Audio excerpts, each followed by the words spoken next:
আমাদেরকে বলে মৌলবাদী। আমিও আপনাদের সাথে একইভাবে বলতে চাই যে এই দেশে কোনো চরমপন্থা বা মৌলবাদের অভয়ারণ্য যেন কোনোদিন পরিণত হতে না পারে, সেটিও কিন্তু আমাদের প্রত্যাশা। আমরা আসল কথা বলি, ভালো কথা বলি, দেশপ্রেমের কথা বলি, আমরা জনগণের কথা বলি, আমরা মা মাটি ও মানুষের কথা বলি, আমরা ইসলামের কথা বলি, আমরা দেশের সমৃদ্ধির কথা বলি। এজন্য আমাদেরকে বলে মৌলবাদ। হ্যাঁ, আবার আমাদেরকে বলে ধর্ম ব্যবসায়ী। আছে না নাই?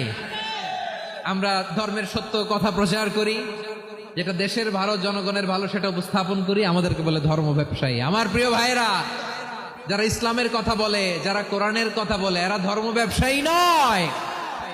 খবরদার, আলেমদের বিরুদ্ধে দাঁড়াবেন না। আলেমদের পক্ষে থাকলে আপনার জীবন উজালা করে দিবে কে?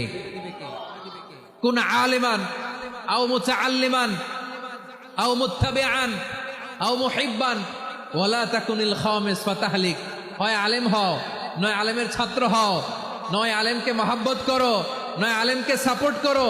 এই চারটা করো, 5 নাম্বার হয়েও না, আলেম বিদ্বেষী হয়েও না, তাহলে দুনিয়াও শেষ, আখিরাতও শেষ। চিল্লায় বলো ঠিক কি না?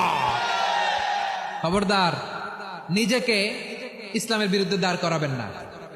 এদেশের আসল পরিচয় ইসলাম। এদেশের আসল পরিচয় কি? আওয়াজ করে বলতে হবে, এদেশের আসল পরিচয়